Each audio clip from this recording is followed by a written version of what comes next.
December 18 రోజు మాస శివరాత్రి అనేది వస్తోంది. ఈ మాస శివరాత్రి రోజు శివుడికి అభిషేకం చేసుకోవటం ద్వారా ప్రదోష కాలంలో, ప్రదోష కాలము అంటే చంద్రోదయ కాలం అని చెప్పుకోవచ్చును. అలాగే సాయంత్రం పూట ఆవులు ఇంటికొచ్చే సమయం అని కూడా చెప్పుకోవచ్చును. మనకు అర్థమయ్యే రీతిలో. ఆ సమయంలో శివారాధన చేయటము, శివుడికి అర్చన, అభిషేకం చేయటం ద్వారా, ఒక సంకల్పంతో లింగార్చన చేయటం ద్వారా మంచి ఫలితాలు దక్కుతాయి. శివుడు ఐశ్వర్యకారకుడు. ఈశ్వరుడు ఐశ్వర్యకారకుడు. లక్ష్మీదేవికి, కుబేరుడికి వీరందరికీ ఐశ్వర్యాన్నిచ్చింది కూడా ఆ శివుడే అని చెప్తారు పెద్దలు. కాబట్టి ఈ మాస శివరాత్రి రోజు ప్రదోష కాలంలో అనగా సాయంత్రం పూట శివుడికి అభిషేకం చేసుకోవటం ద్వారా లేదా ఏదైనా శివాలయాల్లో వెళ్ళి అభిషేకాన్ని ప్రత్యక్షంగా వీక్షించి తీర్థమును పొందటం ద్వారా ఐశ్వర్యాన్ని పొందే అవకాశాలు పుష్కలంగా ఉన్నాయి.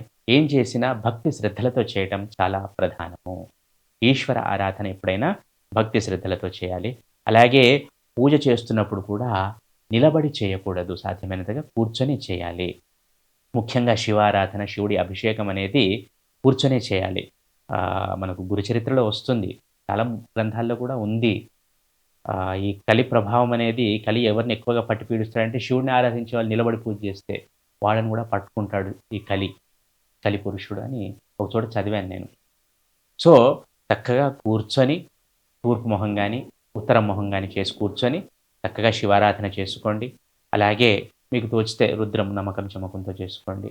లేదా రావణకృత శివతాండవ స్తోత్రం చదువుకోండి. నమఃశివాయ అనుకుంటూ నీళ్లు పోయండి. ఏదైనా సరే భక్తి శ్రద్ధలతో శివారాధన చేయండి. మాస శివరాత్రి రోజు చక్కగా ఐశ్వర్యవంతులు కండి, ఆరోగ్యవంతులు కండి.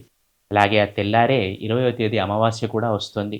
దీంతో మార్గశిర మాసం అనేది ఎండ్ అవుతుంది. తెల్లారి నుండి అంటే 21వ తేదీ నుండి పుష్యమాసం ప్రారంభమవుతుంది. సో, ఈ 20వ తేదీ అమావాస్య రోజు తర్పణాలు వదలటము, పిండాలు పెట్టడం లాంటివి చేయండి పెద్దలకు. దీని ద్వారా పితృదేవతల ఆశీర్వచనములు పొందవచ్చును. అలాగే మీరేదైనా మంత్రోపదేశం పొందినట్టయితే ఆ మంత్రాన్ని కూడా వీలైనన్ని సార్లు జపం చేసుకోండి. వీలైనన్ని ఎక్కువ సార్లు జపం చేసుకోండి. దీని ద్వారా శక్తి అనేది పెరుగుతుంది మీలో.